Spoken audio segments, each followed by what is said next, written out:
So it's saying I'm live. This is always like the awkward part where you're waiting for people to join. Hi, everybody. Welcome. Wednesday morning, 11:30 in Central Time, 9:30 Pacific. I just broke my nail. I'm kind of bummed. I'm waiting for Romero to join. But I wanted to quickly say hey and thanks for joining. So today we're going to be talking about sorry, I'm reading all the comments. Shirt, Kohl's, this is mine, and we'll get into it. This is a Be Conscious t-shirt.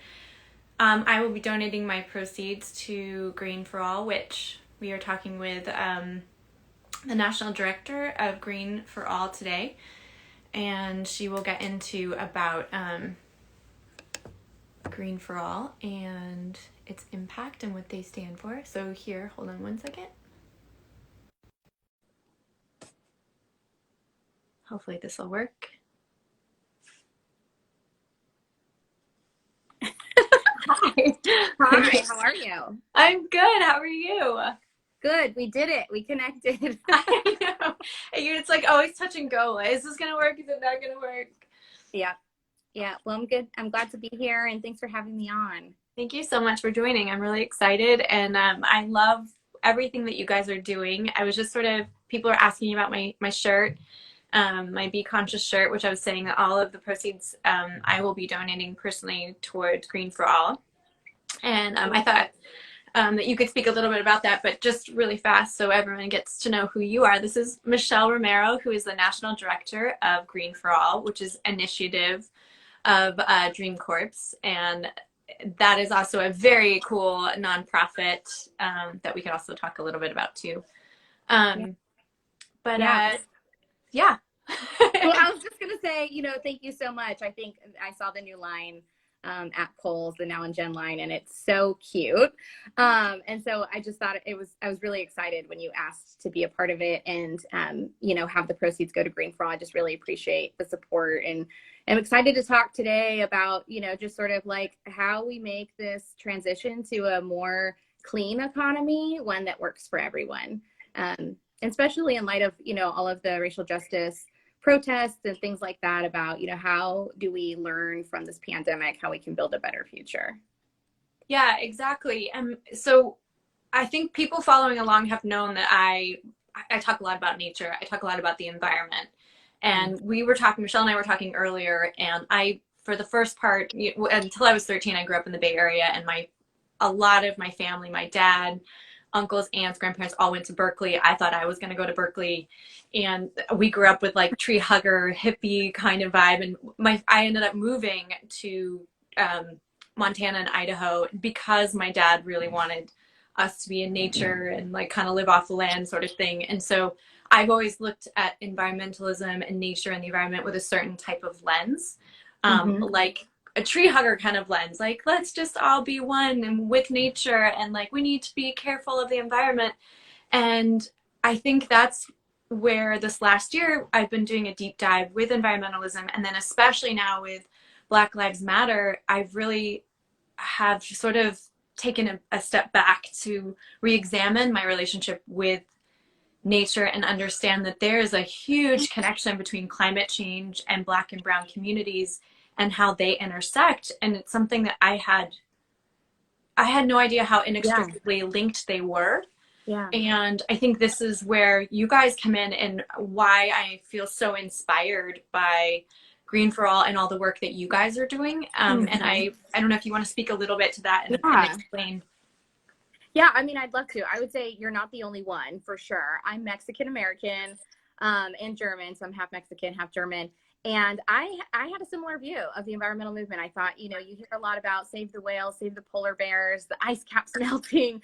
There's not a lot of people in that picture. And so I sort of had this same idea, coming out of college. I was working on racial justice issues and voting rights and immigration and all sorts of things that were affecting the Latino community. And I thought the environmental stuff was just like you said, we're sort of white hippie tree huggers. Yeah. And it's not like that at all. I mean, luckily I had a chance to sort of come to Green for All. I had a friend who was working here who basically asked me to come and help her run campaigns. I'd been sort of policy advocate and change maker for a while, and she knew what I could do skill wise, but I had to say to her, I don't know if I'm super passionate about the environmental issues. I didn't see sort of the place for people who looked like me in the movement. And I will say in my very first month at Green for all of that changed. So Green for All is a unique organization because, or program of Dream Corps, because we sit really at the intersection of the environment, economy, and race. So when Van Jones, a CNN commentator and civil rights activist, when Van had the vision for creating and founding Green for All over 12, 13 years ago, he was working like me on other issues, right? He was a criminal justice organizer. And for him, the green economy presented an opportunity for how we solve poverty and pollution together. And so, communities of color are living in some of the most polluted places, I will say. When I say to you that my first month changed everything, it was because I was on the ground in Flint, Michigan, hearing from moms who couldn't even bathe their kids in the bath water because their skin would crack and bleed, right? I mean, that's even more than lead poisoning. And just sitting there and realizing that it was Black moms and it was a lot of poor people, right, in that community, and that played a role in people not caring about Flint, right? And Flint wasn't even the first. Flint's not even the worst, Right. of the drinking water issues. It just happened, had this rare opportunity to have captured national attention. And so I started connecting the dots and realizing that a lot of that poison and pollution is happening not just in these third world countries, it's actually happening here, in low income neighborhoods and communities of color. And we don't see it, right? If you're not living in those areas, you don't necessarily see it. Yeah. Well, and also, can you also explain to people why that is? Like, I'm just scratching the surface about, like, I mean, I know that there's a whole history, but like, why is it that these communities are more impacted? Why is it the more Black and brown communities? Because I don't think sometimes Yeah. people understand that. Yeah. I mean, I think it goes back to our long history of sort of discriminatory land use, housing policy, financial policy, right? I mean, for a long time, we had a situation where banks thought it was okay to just roll out a map, look at the Black areas, draw with a red pen. I mean, this is how they got the term redlining, right? Yeah. From draw with a red marker where they were not going to invest, where they were not going to give, business loans and home loans and things like that. And sort of segregated our neighborhoods and communities and things like that. So you ended up with places that had not just were racially segregated, but I would say in terms of like voting power and political power, right, to change the situation. Some had more and some had less. And so then when you talk about power plants going into neighborhoods and where they choose to put those neighborhoods, where you're going to have your these facilities that pollute, right? Well, you try to put it in a wealthy community and see what happens, right? Try to put it in a white neighborhood and watch the uproar. Try and put it in a low-income Black neighborhood and watch how people turn the other eye and say, well, it's got to go somewhere, right? And so there's just a fundamental devaluation of certain people's lives that's allowed that to continue. And so it's really important, I think, when we're talking about solutions, well, what do we do, right? We know there's a lot of problems, but what can we actually do? And I think when we talk about solutions at Green for All, we have to approach climate change and climate pollution, not just from a GHG perspective, right? But how do we fight pollution where it actually lives? How do we reduce localized emissions in the neighborhoods that need it most, and take the people who most need work and put them to work doing the jobs that most need done and build this more sustainable future?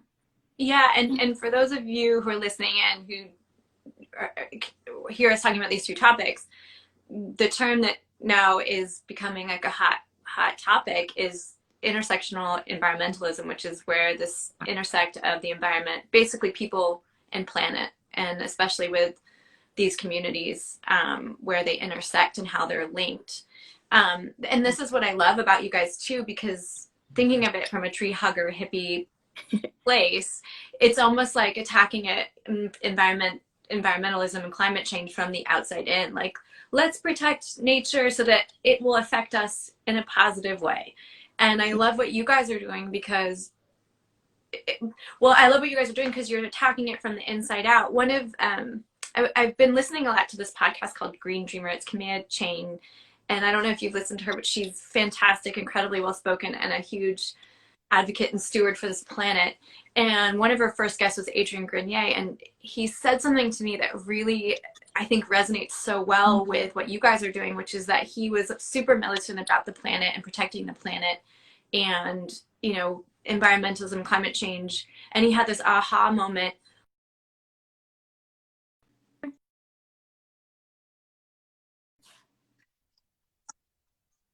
And he realized the planet was here before us and it'll be here after us. Mm-hmm. So it's the people. How are we going to tackle it from the inside out, which is what you guys are doing. And I would love for you to explain how you are doing it, because I you can explain it so much better than I can, but I love your approach and I love your angle of attack. Yeah.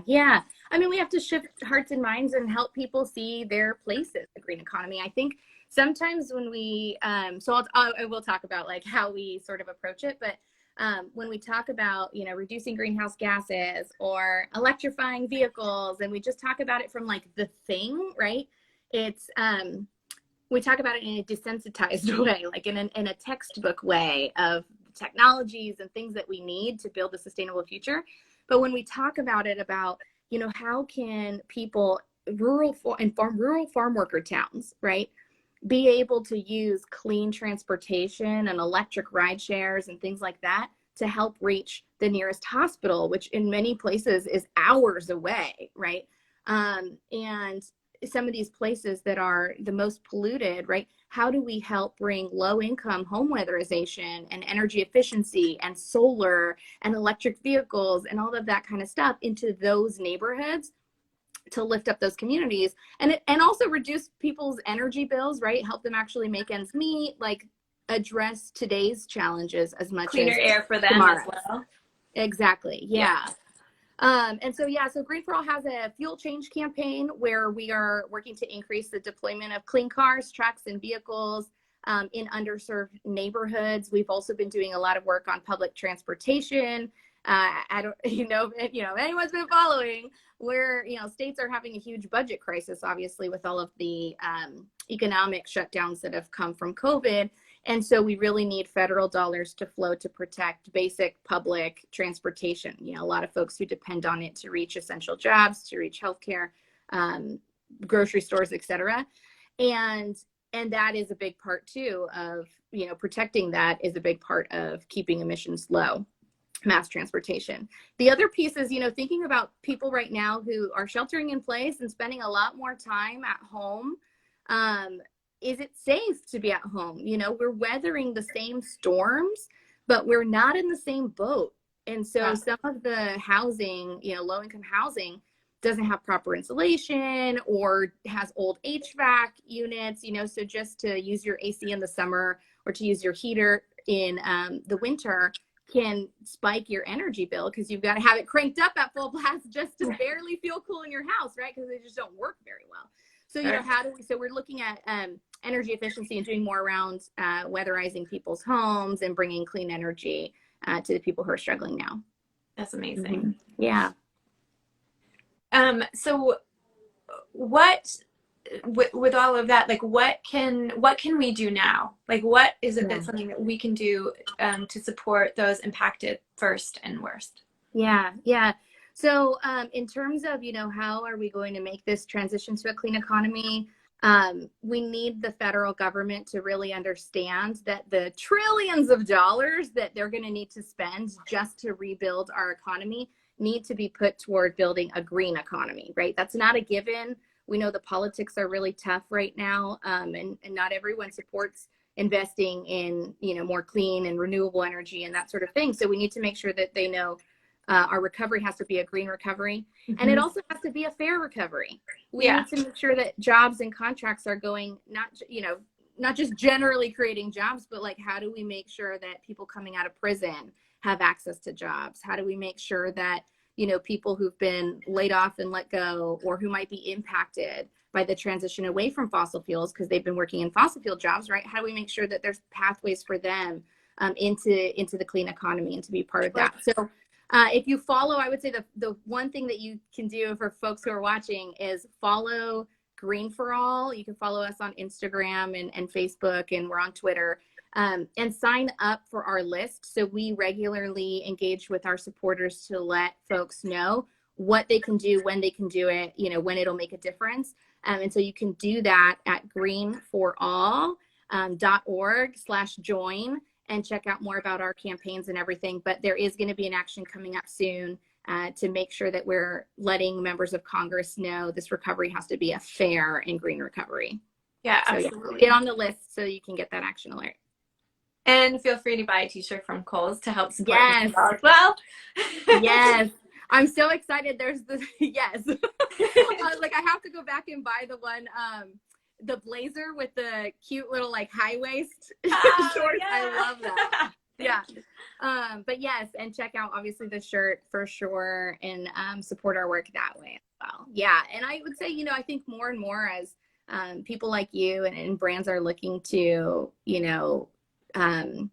connect with nonprofits and things like that, be thinking about that. Yeah. What products you're buying and stuff, and who they're supporting. Yeah, absolutely. I mean, I really, I think learning more about you guys, and the more that I read and dig, like, I love that you stand for green for all, not for some. And I think that's the biggest thing, is that we buy blindly, not realizing who it's impacting, and not, realizing that climate change, it affects others. It can affect the brown and black communities first, and we have to make it green for all, essentially. And I love that that's what we stand for. It's not green for some, it's green for all. And we need to make sure to do our part and do the research, and ask questions. And I think that's what's so great about you guys and your resources. I also, our September book club read actually is a book about the environment and environmentalism too, if anyone wants to join along too and get a perspective of different communities and how they live and how the environment impacts their lives as well. It's called Tales of Two Planets, which is also super fascinating, and how climate change impacts our most vulnerable communities around the world. It's also been an eye-opening book, and I think the more research and the more that we read and the more questions and conversations that we have, the more that we can have a better grasp and understanding about how we need to really be loud and proud and advocate for others. Yeah, definitely. Well, I super appreciate, this conversation as sort of like an entry into that. I think we just need to ask those questions, like, how are these things related, and what can we do? And there is something that everyone can do. I mean, I think that we can't all do everything, but we all have to do something, right, to sort of row in the same direction. Yeah, exactly. Yeah. Well, I so appreciate it. I appreciate you having this conversation. I appreciate all the hard work that you are doing and letting me have this conversation and also partner together. I'm so honored to partner with you and what you guys represent, and what you're teaching and doing, and you walk the walk. And I really appreciate all that you're doing. Well, same. I feel the same way, Jen, and really happy to be connected. And let's let this be the first of many. The first of many. Absolutely. Yeah. Thank you so much. All right. Take care, everyone. You too. Bye. Bye.